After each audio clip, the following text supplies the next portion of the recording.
Hello, welcome back to Richmond. You can see that this area of the light is in a bit of disarray this evening. We've been doing a bit of emergency repair work. This point here, in my haste to cut the point motor pin, I have elongated and melted the plastic in the tie bar. The point still throws, and we're going to use it in the goods yard here for the coal drop and cattle dock sidings. We've replaced it in the loco run round loop there with a brand new one, and as I speak I've just literally fitted it, and I've fitted my last auto frog to it and wired that into the power bus, so that'll be ready for testing shortly. Now here we have some signalling diagrams. This one is using DCC Concepts templates and was done on Microsoft Word. It's okay, I'm not amazingly happy with it.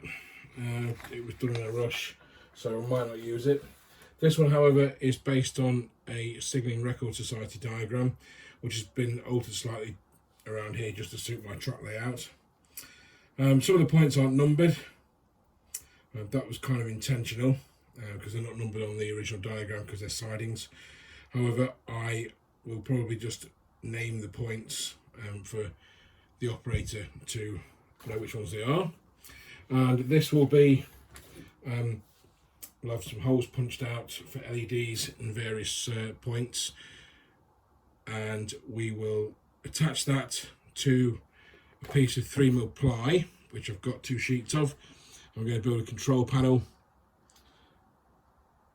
and I'm going to make some other bits up. I'm going to cut this out around there because it's not 100% square in the sheet. That's an A3 sheet, by the way. So we're going to cut this out as neat as we can. Glue it to the ply. We're going to paint the ply first, and then there'll be another sheet below it, which will have all the push buttons numbered, or switches numbered for the points and signals, and then we'll fit that to the control panel, wire everything up, and hopefully in a week or two we'll have some point motors wired up in the scenic area in the station, so we can instead of using the hand of God, I can do it properly.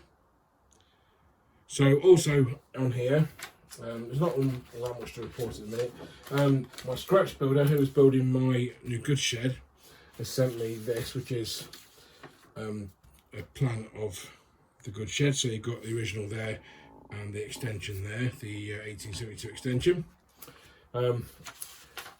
It's showing actual size, which is upside down.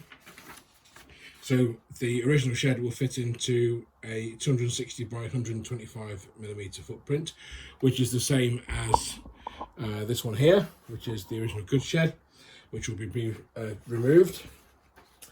And this bit here, let me just move the goods shed roof out of the way, put it back on. This piece here, as you can see, represents the 1872 extension, and that's been put next to the original goods shed just to see how it works. Now I'm going to reorient the goods shed when it comes, just to straighten it out a bit, because this track here needs to curve sort of there across the front, so it needs to be sort of more like that. And it'll give me a bit more room for all these other sidings and stuff as well. That it isn't finished yet. My scratch builder's been sending me regular photographs of it. Like I say, it's not finished. It'll be finished soon, and I'll have to pay for it. This goods shed is the original that was built in 1975 for the original layout by a chap named Louis Heath, who built the beautiful station buildings as well. This is beginning to show its age massively now, unfortunately, and it's not particularly true to the prototype goods shed at Richmond. It bears a passing resemblance, but I don't think Louis had much to go on because it had been demolished by then anyway, so he just used his imagination, I think. I want to try and remove it in one piece, but I don't think I'm going to be able to. I think I'm going to end up destroying it when I take it off, because I think the inside of the loading bay is, oh no, it's not. I thought it was solid wood. I might be able to remove it without causing too much damage. It'd be nice to save it, because it's older than me. It's 45 years old, and I can put it on the shelf and just or away in a box safe, just save it for posterity and show people when they come round to see the layout. Now, speaking of buildings, so station building over there, you'll see I've moved the roof. Let me just go around to it and show you. These station roofs, as you will remember, were in a right state when I bought the station. Not Louis' fault, it's just the way they've been stored over the years. It's quite dusty still. Now, these station roofs, like I say, not much detail inside. There's just a minimum of detail. I think you just painted them sort of a dirty sort of colour with a wash. These pieces of white card are forms that I've had to add to give the structure a bit of rigidity. Now, you'll see here I tried making some trusses out of card. The idea was to make them to fit them all the way along to give the impression of the original trusses. Unfortunately, on the real Richmond, they are made of really thin metal iron rods, and I would have had to have made a good few hundred of them out of piano wire, and it would end up looking awful because my skills at soldering and making stuff with piano wire are pretty much non-existent. Now, using the card, I think that one took me about half an hour, 40 minutes to make. I'm not spending weeks and weeks and weeks making them.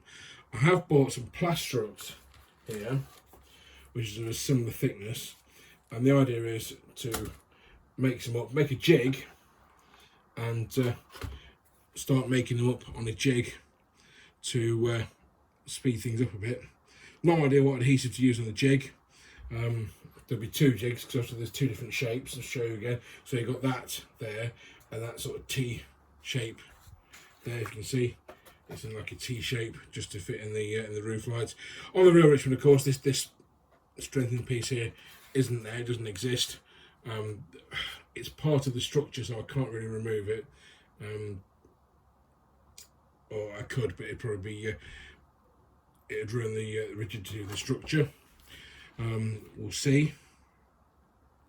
I may remove a small piece just to see if it's possible, though the card is quite thick, so I may just work around it. And I will probably fit or glue in some textured paper to show sort of wooden planks, as the inside of the roof at Richmond is wood with the slates on top. And I was considering putting new slate paper on, although that looks good enough. It's stood the test of time well enough considering how mistreated the roof's been over the years, so we'll leave it at that. And this is all in preparation of putting some interior detail into the station. As those of you who've seen early videos will know that this side of this wall has next to no detail at all. There are sort of barely sort of painted watercolour bits of doorways and windows, and a half-hearted attempt at stonework. I can't see it, obviously, but what I'm going to do is I'm going to ask my scratch builder to make a paper representation or a thin card representation of the inside wall of the train shed, and then I can glue it to the inside and then add signs and details and stuff on the platform, platform furniture, trolleys, that sort of thing, just for the overall completeness of the thing. And also on the far side over here, there should be a row of buttresses between these windows on the outside of the train shed wall. They don't exist either, but there are sort of lighter coloured patches where they should be. So if I ask my scratch builder to make up a load of these sort of buttresses, do apologise, and we can glue them on. So not much else unfortunately to report for now. We'll give you a quick out. So I've had to put a loco shed there just while I was leaning over to do that point. Nothing else really happening at the minute. Ignore the Bluetooth speaker, I was listening to music, and that's it at the minute. There's nothing else happening. So I hope you've enjoyed this little soiree at Richmond, and hopefully later this week I'll be back with a bit more for you. Maybe a control panel and stages of being built, who knows. If you haven't already subscribed to the video, to my channel, please do so. I would greatly appreciate it. I've noticed that roughly half of you don't subscribe. Please, click that subscribe button and the little bell icon to get your notifications, and we'll get some more regular content up soon. Bye for now.